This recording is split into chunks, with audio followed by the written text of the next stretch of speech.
There are better days that lie ahead. It was the age of enlightenment. It was the age of anti-government. It was the time of wars and rumors of wars. It was the time where belief in God dwindled. It was the time of revolution. It was the season of darkness, but with a spring of hope.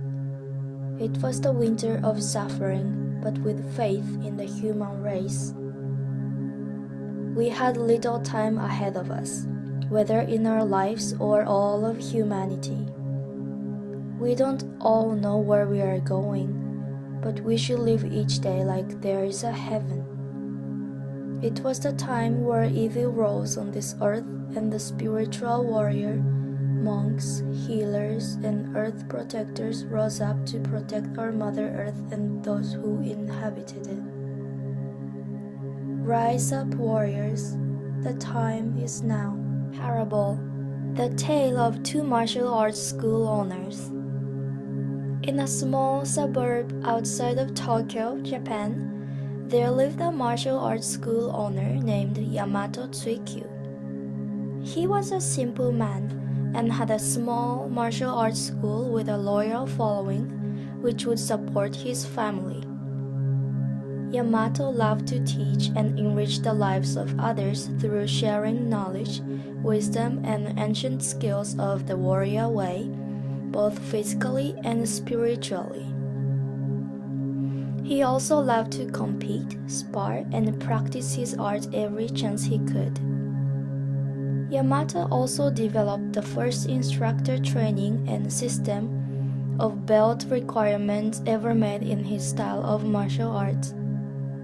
He was the most sought-after martial arts master in Japan.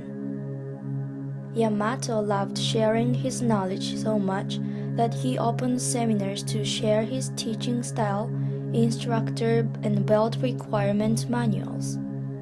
One such visitor was Haruto Nagami. Haruto was a martial arts school owner from a neighboring village, and he was a very skilled and strong man. His body was strong, his will was strong, and most of all, his ambition was strong. Haruto was eager for success and worked very hard to make his academy successful and profitable.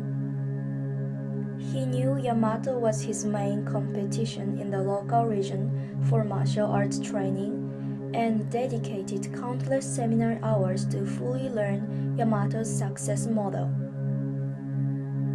During one of the master-level seminars, Yamato brought out the holy grail of his success model, the coveted belt requirement and instructor training manuals. He read very little from the manuals, but shared some valuable information for all in attendance to help grow their program and how to develop their own manuals for their own academies. Haruto was very disturbed. Why wouldn't Yamato share the entire manual with them? Why wouldn't he give them a copy of his manual? This was the secret to his success to become the richest and most successful martial arts school owner in the region. Haruto began to have nightmares about Yamato's manuals. He lusted after their knowledge and rather take the seeds of wisdom Yamato had shared to create his own. He secretly broke into his martial arts school academy during the night and stole all of the manuals and all of his training equipment. He even rolled up Yamato's mats and drove off with everything in the middle of the night. Sadly, Yamato was unable to replace all that had been stolen and eventually moved on to other work. Haruto utilized the manuals and training equipment to build his main academy to become #1 academy in the area. Haruto sought out Yamato to brag about his success and show off his new academy, but Yamato simply congratulated him and gave him more advice and wisdom on how to improve the martial arts school and grow even more. Haruto was puzzled as to why he wasn't as contented as Yamato. Haruto came to the conclusion that it was because he wasn't as famous, and decided to become completely dedicated to become the most sought after and most successful martial arts instructor and school owner in the region. He started replicating his business model and spreading throughout Japan with successful martial arts schools in every region of the country.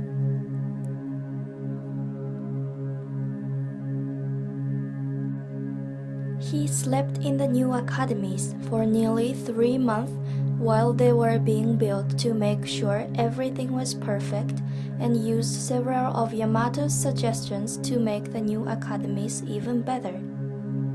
He trained himself to only sleep 2 to 3 hours per night and only eat once per day, so he didn't waste any time.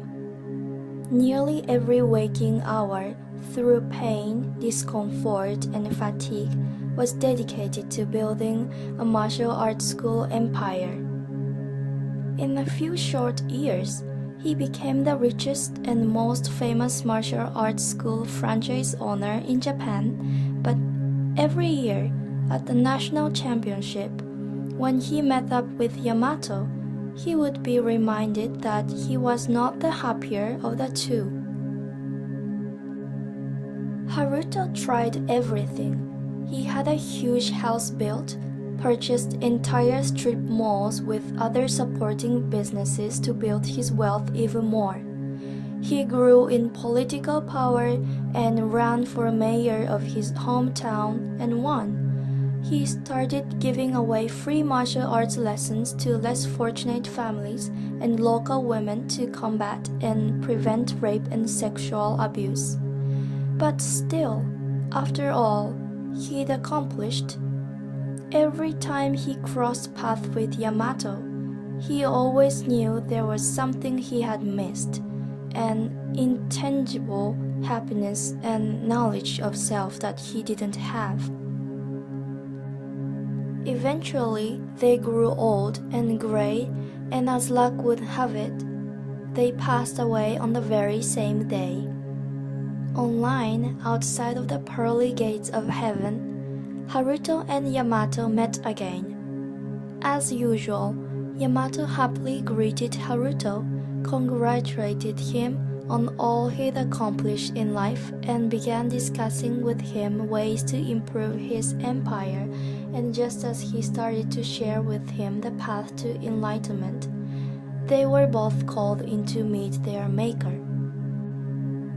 Once inside the pearly gate, the big boss turned to Yamato and said, "Well done, my son. Here, come take a seat next to me. You need to rest." The big boss then turned to Haruto and said, "Why do you look so surprised? Do you have any questions for me?" Haruto replied, "Yes. How come you asked him to rest before me? I have worked just as hard, if not much harder, throughout my life. Also, how come Yamato was always happier than me, even though I achieved so much more success, wealth, power, and fortune?" The big boss, the maker of all, replied, "It's really quite simple, dear Haruto. You were meant to be an engineer and invent low-cost temporary housing for displaced families devastated by earthquakes, tsunamis, and other natural disasters. So your work is yet to be done. Off you go." With that, Haruto was sent back down to Earth for another go.